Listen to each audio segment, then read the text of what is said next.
Shalom, shalom. Soyez bénis dans le nom puissant de Jésus-Christ, le Dieu véritable. Que sa main soit dans notre vie, qui nous garde, qui nous protège.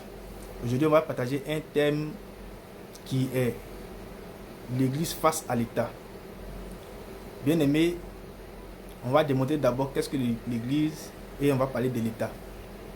La Bible, au commencement, depuis le jardin d'Éden jusqu'à Malachie, là-bas on ne parlait pas d'église. Mais cependant, lorsque l'homme devait adorer Dieu, il pouvait partir dans les synagogues, il pouvait partir dans les lieux de prière pour adorer Dieu. Mais avant l'avènement de Moïse, les gens adoraient Dieu peut-être. Il peut mettre quelques pierres et il va adorer Dieu, ainsi de suite. Mais à partir de Moïse, l'homme partait dans les lieux de prière et on adorait Dieu. Dieu, par Moïse, a montré comment nous devons adorer Dieu, a montré la sacrificature. Et maintenant, lorsqu'on est dans le Nouveau Testament, nous, Jésus-Christ partait dans les synagogues pour enseigner. Et dans Jean 2, Jésus-Christ maintenant dit aux gens de détruire le temple que Salomon a construit pendant des années et il va le rebâtir en 3 jours. Et la Bible nous dit qu'il parlait de son corps. Parce que le corps, l'ancienne alliance, le temple qui était construit était en 3 parties. Le parvis, le lieu saint, le lieu très saint. Or, l'homme a constitué de 3 entités, corps, âme et esprit. Donc Jésus-Christ parlait de son corps. Et nous savons que, selon Hébreux 3:6, 1 Corinthiens 3:16, nous sommes le temple de Dieu. Étant le temple de Dieu, celui qui détruit le temple de Dieu, Dieu le détruira. Mais qu'est-ce que l'Église? Pour la première fois, celui qui a prononcé l'Église pour la première fois est le Seigneur Jésus-Christ, dans Matthieu 16, verset 18. Celui qui a dit à Pierre, si toi Pierre, je bâtirai mon Église. La mort de celui de mort ne proviendra point contre toi. Donc l'Église ne mourra pas. L'Église va falloir connaître la mort. Et nous continuons. Et nous remarquons, Jésus-Christ dit, là où 2, 3 sont rassemblés à mon nom, je suis présent. D'où, là où 2, 3 personnes sont réunies au nom du Seigneur Jésus-Christ, ils forment l'Église de Dieu. Si, toi et moi, avec des personnes, nous sommes réunis ici, nous prions, nous jeûnons, nous chantons, nous louons, nous célébrons Dieu, nous formons l'Église de Dieu.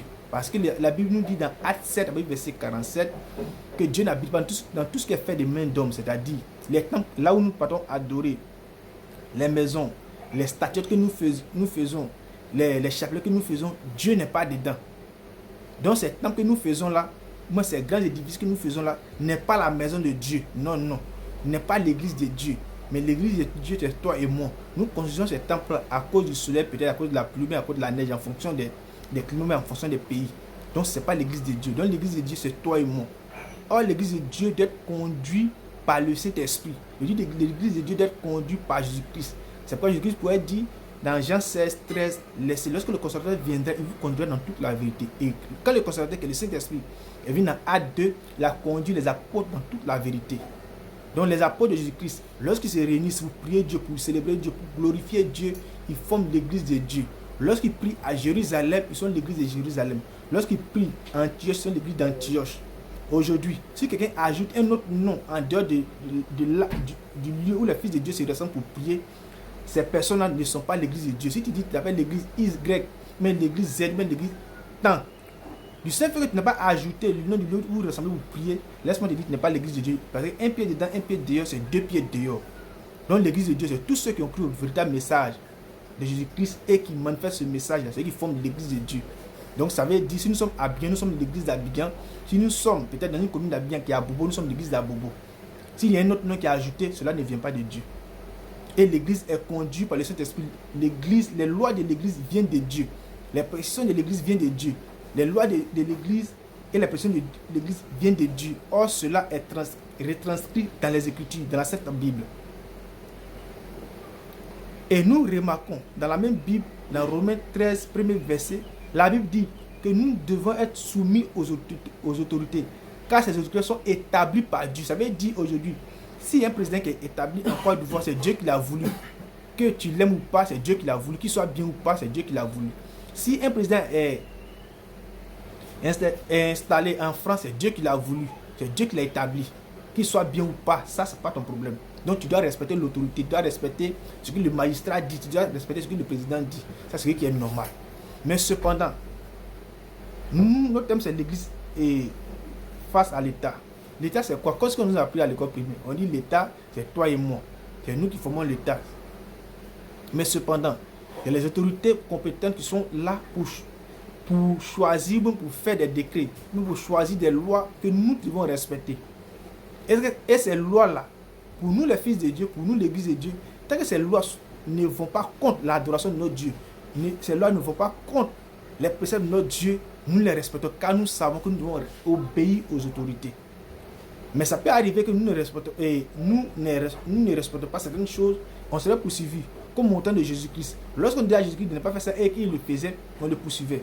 Donc on continue le thème. Si la loi de notre nation, même du pays où tu te trouves, dit on doit construire une maison par ville, tu es chrétien ou tu n'es pas chrétien, tu es obligé d'obéir.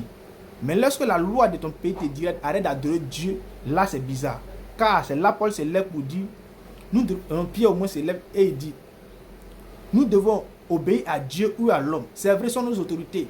Mais lorsqu'ils iront contre ce que Dieu a prescrit, on est obligé de ne pas respecter. Même si c'est dans nous coûter la mort, la vie, c'est notre problème. Soit tu suis Dieu, soit tu suis l'autorité. Je continue. Et nous remarquons aujourd'hui, en Côte d'Ivoire, c'est une loi qui a été signée où on doit vérifier les thèmes prêchés, on doit vérifier peut-être les dîmes, les offrandes. C'est pas normal. Toute personne sur la terre ici a le désir d'adorer un être au-dessus de lui. Peut-être tu peux ne pas croire en Jésus-Christ. Tu peux ne pas croire à qui que ce soit, mais tu crois forcément à un être. Peut-être tu adores ton bois à la maison, mais tu adores. Et tu fais l'adoration de ton village. Est-ce que dans votre village, ou dans votre campement, le chef du village se permet de donner des lois à la tradition du village, mais à l'adoration du village? Si dans le village, peut-être pour adorer l'esprit du village, c'est un bœuf on donne.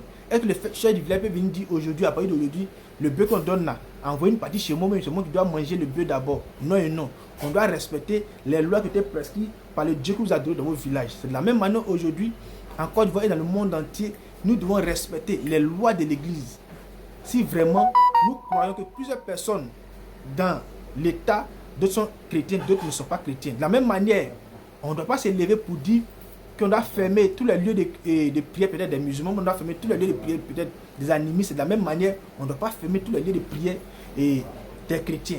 De la même manière aussi, on ne doit pas aller fouiller, ou on ne doit pas aller les imposer les thèmes. Non et non. Parce que l'Église est conduite par le Saint-Esprit et les thèmes prédisposés déjà que nous devons enseigner dans les églises. Or, aujourd'hui, nous remarquons que l'homosexualité est dans le monde entier. Mais cependant, cela est condamné par l'Église, cela est condamné par Dieu dans les Écritures.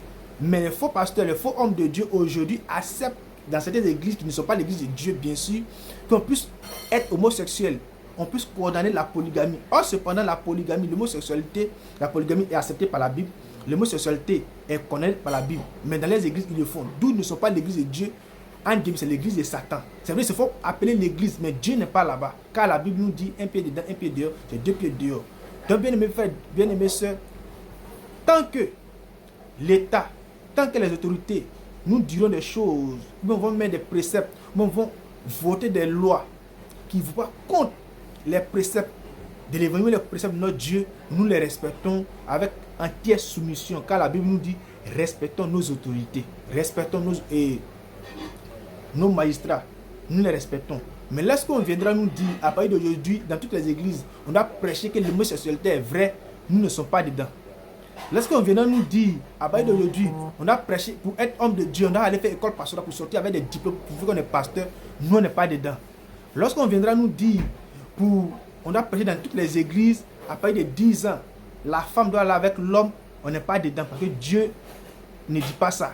Si on doit nous dire, dans nos églises, on doit prêcher que peut-être, si moi, mon enfant qui a 8 ans, qui a 9 ans, peut choisir le genre d'homme qu'il veut être, c'est-à-dire, mon fils, il a 8 ans et il peut décider d'être femme.